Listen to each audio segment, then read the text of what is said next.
Nawalan ng gana ang ilang Pinoy pageant fans sa botohan ng Miss Grand International Organization na kung saan isa itong strategy na ginamit ng organization para panghatak ng mga followers.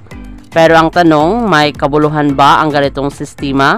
Sa kabilang banda, halos ligwak si Miss Grand Philippines, Nikki de Mora, sa lahat ng pa-challenge ni Nawat Itzara Grizel na kung saan batayan ito para makapasok sa semifinals ng competition.